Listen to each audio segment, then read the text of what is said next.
Hi everyone, it's Greyson, and this is Greyson Talks Everything. If you're new to the channel, welcome. If you're not new or returning, welcome back. Today we are talking about the Falcon and the Winter Soldier, specifically everything you should know about the show before you dive in. Next week, if I remember, by the time I edit, I'll definitely know. I'm pretty sure it's next Friday. And after this video, we'll probably do a Snyder Cut one on what to know before the Snyder Cut, because that's also hotly anticipated. And then I'm going to do probably a DCEU movies ranked video. I have a lot on my plate right now, so I'll get to those probably through like the rest of this week and next week. So do be on the lookout for those. Do be sure to like, comment, share, and subscribe to the channel if you are not new, or if you're returning and just going for my regular videos. But still, subscribe to the channel, like, comment, and share. Also, follow my Instagram where you can get the latest updates on when videos of mine are coming out. And just to admire some art that I regularly post. Some art of mine should be popping up somewhere on the screen. And then I always post the link to my Instagram in the description, but here is the tag that will also appear somewhere on the screen. Yeah, let's get on with this video. So what is this show, The Falcon and the Winter Soldier, about? Beyond the aspects of the post-Endgame MCU we'd like to see clarified, the show will revolve around Sam's decision to take over the role as Captain America from Steve Rogers. His feelings on the matter are complicated, naturally enough, and that the character-driven choice is sort of the thing that Kevin Feige wants Marvel Studios television shows to focus on. In this quote, he said, "Disney Plus is going to give us this opportunity to tell even deeper stories on characters you already know and love, in a new type of cinematic way that we have never done before," Feige said at CCXP19. Making things tougher for Sam, the US government appears to be less than thrilled with Steve's choice to give him the vibranium shield. Instead of Sam, John Walker appears to be their preferred choice. The character is based on the Marvel Comics anti-hero and sometimes villain, US Agent. Initially presented as a foe for Captain America, Walker took over the heroic identity for a time and served on the superhero teams like Great Lakes Avengers and as US Agent. His complicated past leads us to suspect his MCU counterpart will have an equally difficult path, which will no doubt lead him into fighting Sam before they potentially team up to fight a more shadowy enemy. Also, because of Walker's affiliations in the comics, we expect the Falcon and the Winter Soldier will also address the state of the Sokovia Accords and whether or not costume heroes have to register with the government. Of course, it still leaves us with the central question: will Sam become Captain America? He did for a time in the pages of Marvel Comics, so it is a possibility. But it's also a possible question will remain unresolved by the end of the series. So when does the show take place in the MCU? As with seemingly all the announced Disney Plus shows, The Falcon and the Winter Soldier will occur sometime after Endgame. How much later is still up for debate, and that span of time is important for a number of reasons. For one, both Sam and Bucky were snapped away in Infinity War and presumed dead for a good 5 years. They will have to reestablish themselves as living persons, and while this may be a little difficult for Sam, it will be a living nightmare for Bucky, since he's been legally dead since the 1940s. Also, he's still technically a wanted criminal for his activities as the mind-controlled Winter Soldier. Though one imagines the Avengers may have smoothed over some of that stuff following the Endgame battle. If that turns out to be the case, both Sam and Bucky still face accumulating to a world which moved on without them. It's something Spider-Man Far From Home glossed over, but feels like prime material for this television series, and something WandaVision has also explored on their television run. It might also be the place to establish what the Avengers look like post-Endgame, like WandaVision alluded to as well. Now, when does this show officially premiere? The series was initially slated to debut in August of 2020 and followed Disney Plus's customary release pattern with one new episode per week for a 6-week run. The title, along with the MCU series Brethren, WandaVision, and Loki, was among the first productions to shut down in response to the emerging COVID-19 pandemic in March. During December 10th, 2020, on their Disney Investor Day, however, Marvel Studios president Kevin Feige announced that the series will premiere March 19th, 2021. So who else is in the cast?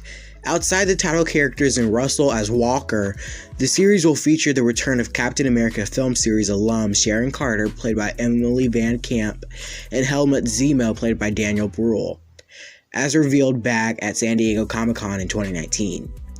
Zemo will wear the comic book character's famed purple mask, but other details of his appearance and current circumstances are unclear. Is he the real mastermind behind the government's skepticism towards Sam? Will he try to activate Bucky to break him out of jail? Did he get snapped, or did he live all those 5 years? The material Marvel and Disney Plus have unveiled to date leaves the last question very much up in the air. But it is possible his fashion sense comes from years in isolation. Emily Van Camp's return as Sharon Carter may also represent the closest tie in the overarching Phase 4 story.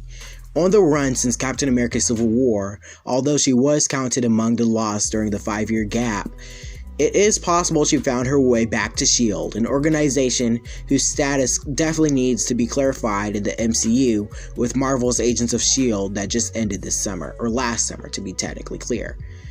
She may have been contacted by Nick Fury and hooked up with his not-so-secret Space Force, SWORD, which we just saw in WandaVision. This series also represents the opportunity for Sharon Carter to actually have a story of her own. Other actors joining the MCU with the series include Adrepo Oduai, Desmond Chame, Miki Ishikawa, Noah Mills, and Cara Lumley, in still classified roles. Although, knowing Marvel, we will probably know their characters' names by the release of the Black Widow film coming later this May. So how could the show connect to the greater MCU? Beyond the obvious ties to various MCU films by way of casting and plot, The Falcon and the Winter Soldier may offer other connections to projects or added greater depth to the ongoing meta-narrative. In the Marvel Comics universe, Taskmaster trained John Walker, making him a formidable opponent to anyone he crossed. The character is set to make his debut in Black Widow, and could theoretically be partly responsible for Walker's training in the show. Of course, as the film is set shortly after Civil War, Taskmaster would have survived the plot to be around and train U.S. agent. Granted, Walker could have been training prior to Black Widow as well. As it happens, Walker often worked with the Commission on superhero activities as presidential task force aimed at supervising American superheroes in the comics. They have a far reach and could potentially debut in the series as a new pressure for Sam and Bucky, but also for film heroes like Captain Marvel, Spider-Man, and Thor. As eagle-eyed fans might have noticed, one of the earliest shots in the trailer shows Sam Wilson and Bucky Barnes in a very Tokyo-esque city, one that we certainly haven't seen in the MCU before. We believe that that city is Madripoor, which, similar to Sokovia and Wakanda, is one of the few fully fictional locales in the Marvel Universe. The reason that the introduction of Madripoor is of note, other than the fact that it's expanding the scope of the MCU, is that it's got quite the strong connection to a certain iconic Marvel character with a storied history of traveling to the Far East, and that's Wolverine. A quote cited by the website Fandom, Madripoor is an island in Southeast Asia located in the southern portion of the Strait of Malacca, southwest of Singapore. Its capital and single large city was Madripoor, which was divided between the wealthy high town and the impoverished, crime-ridden low town. This served to represent the extreme social inequality in Madripoor, described as a place for the very rich and the very poor. Madripoor was once a haven for pirates, a tradition that had somewhat continued to present day with its lawless quality. The island is best known because of its relation to the mutant known as Wolverine. Now, to be clear, while I don't think Wolverine will appear or is even name-checked in The Falcon and the Winter Soldier, the MCU is expanding to distant corners of their world to suggest that Marvel is broadening the scope in both location and character. Wolverine is guaranteed to be brought into the MCU within the next 5 years, and the introduction of Madripoor could very well be the first step in that process. Really, it's only a matter of time. Sharon Carter, alias Agent 13, is a character bursting with potential who's received precious little screen time. Played by Emily Van Camp, she's introduced as a S.H.I.E.L.D. agent assigned to watch over Steve Rogers in Captain America the Winter Soldier. Her connection to Peggy Carter, her aunt, makes Sharon's subsequent romance with Cap all a little bit more complicated. But despite all this potential, the Marvel Cinematic Universe hasn't done a lot with her character. In the new show, she deserves her own meaty storyline. It's safe to assume that she'll team up with Sam and Bucky fairly quickly. But it needs to be as an equal, not as a plot device. Also, Sharon has been noticeably absent in Infinity War and Endgame, presumably being snapped back into existence after that 5-year gap. So, where has she been? What has she been doing? And most importantly, what is she going to do next? Should all be a crucial parts of the show. Is she tracking down old Hydra agents? Is she on the run from the government after aiding and abetting Steve? Is she aware of Zemo's activities? Sharon driving the action rather than reacting to it would be a welcome change. The Falcon and the Winter Soldier will introduce a new version of Captain America to the Marvel Cinematic Universe, John Walker, aka US Agent. But who is he? John Walker has a deep, complicated history with Steve Rogers, the Avengers, and other characters in the Marvel Universe, which makes him an interesting addition to Marvel's first Disney Plus TV series after WandaVision. Created in the pages of Captain America in 1986 by Mark Gruenwald and Paul Neary, John Walker was inspired to join the military after his brother's death in the Vietnam War. Unfortunately for Walker, he never had the chance to see combat. After leaving the military, Walker looked for other ways to become a hero. Walker gained superhuman abilities by purchasing them from a scientist called the Power Broker. Afterward, he began his superhero career as the corporate-sponsored Super Patriot. Actor Wyatt Russell, who is the son of Kurt Russell, will portray the MCU's John Walker in the Disney Plus series The Falcon and the Winter Soldier. Not much is known about this role in the show, or which identity he'll be using. It is possible that since the government may not want Falcon to be Captain America, due to similar concerns in the comics that the US public wasn't ready for a black Captain America, that they'll have Walker to be chosen as Captain America's official replacement.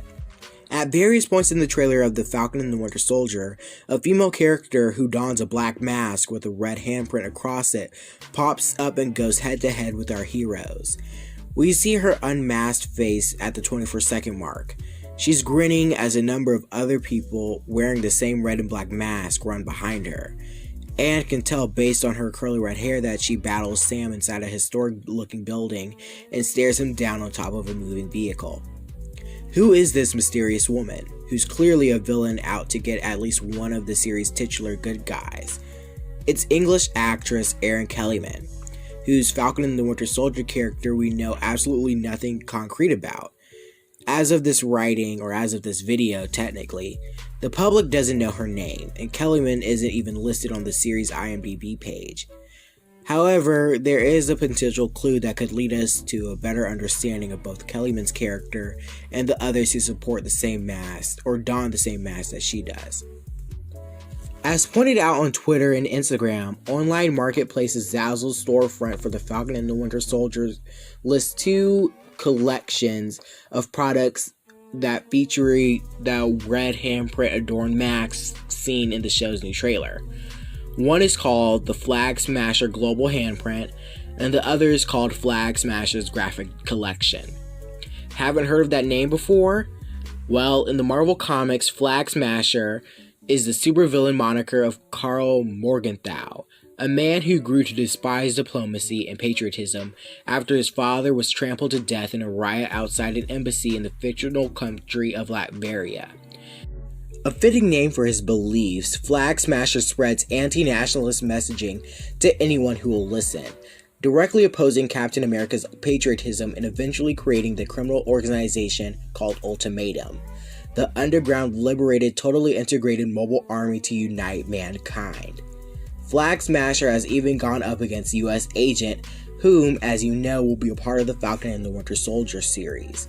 Plus, at one point, he becomes inhumanly powerful thanks to the help of Roxxon Oil, a petroleum conglomerate that, wait for it, gets a sneaky shout-out in the trailer for Disney Plus's Loki series. Could Kellyman be a gender-bent Karl Morgenthau, leading her own Ultimatum group? Or might she be a new iteration of Flag Smasher? In the newest trailer for The Falcon and the Winter Soldier, Baron Helmut Zemo makes it clear that he has no intention of leaving his work unfinished. That work began in Captain America Civil War when he managed to tear apart the Avengers from the inside out. Ultimately, he was arrested and locked up in the same jail cell as Bucky Barnes once occupied in the depths of the Joint Counter-Terrorist Center. That was the last time anyone saw of Zemo until now. In Falcon and the Winter Soldier, Zemo is no longer locked up. How he got out remains a mystery, but he is a master strategist, so it's all not that surprising to see him walking free. And he is wasting no time resuming his plans to eliminate all superheroes. This time, he may not be working alone. In fact, Zemo could be working with or manipulating the US government into building a team of Marvel supervillains to help him achieve his goal. If that's the case, the heroes are in a lot of trouble. It's honestly insane how much I am excited for this show, especially due to the fact that it will supposedly tie into the upcoming Black Widow movie. I even heard that there might be a Yelena Belova cameo in the Falcon and the Winter Soldier TV show, so that could be very exciting. It also had me thinking about what could happen in the show, and I immediately thought, the Thunderbolts. There's a reasonable amount of evidence pointing to the Thunderbolts making their long-awaited MCU debut in Marvel's The Falcon and the Winter Soldier series on Disney+. In the Marvel Comics, the Thunderbolts are a team of government-sanctioned supervillains. Created in the 1990s, the team has headlined their own comic for years at a time and have earned a great degree of popularity among the fans. As villains rather than heroes, the Thunderbolts are seen as a rather offbeat, unorthodox team, much like DC's The Suicide Squad. Originally, the Thunderbolts were introduced as villains who hoped to gain the world's trust and use it to achieve their evil goals. Over time, they discovered that they actually liked being heroes and decided to stay that way. The Thunderbolts have since been reimagined as a team of superpowered individuals backed by the US government. The team has gone through quite a few leaders, many of which being well-respected heroes, such as Hawkeye, who is getting his very own Disney Plus show by the end of this year, Agent Venom, Bucky Barnes, who's in The Falcon and the Winter Soldier, obviously, and even Luke Cage. The group has also had a revolving door of members coming and going, as the roster has changed quite a bit over the years. Villains who have been counted among the ranks of the Thunderbolts include Songbird, who is rumored to be showing up in The Falcon and the Winter Soldier, Scorpion, Juggernaut, Yelena Belova, who's appearing in Black Widow, Crossbones, who's already appeared in the MCU, Punisher, Elektra, Radioactive Man, and more. Sometimes these characters remain reformed, while others end up returning to their villainous ways after leaving the Thunderbolts. It also helps that a bunch of villains, anti-heroes, and longtime members of the Thunderbolts team have already confirmed to show up in the series, including Baron Zemo, Betrock the Leaper, and like I said earlier, Songbird, and potentially US Agent. And Yelena Belova again, possibly could be there to recruit Bucky to the team. Hopefully, all my questions will be answered when the first episode or when the first couple of episodes are released on March 19th, 2021. So that's everything you need to know about the Falcon and the Winter Soldier. What did you think? Are you more excited for the show now that you know all this information? Share your thoughts down below, and don't forget to subscribe to the channel and like this video, and also share it too. And also follow my Instagram. Again, the link to my Instagram is down below, and where you can just admire some art and get updates on when videos are coming out. Alright, bye everyone.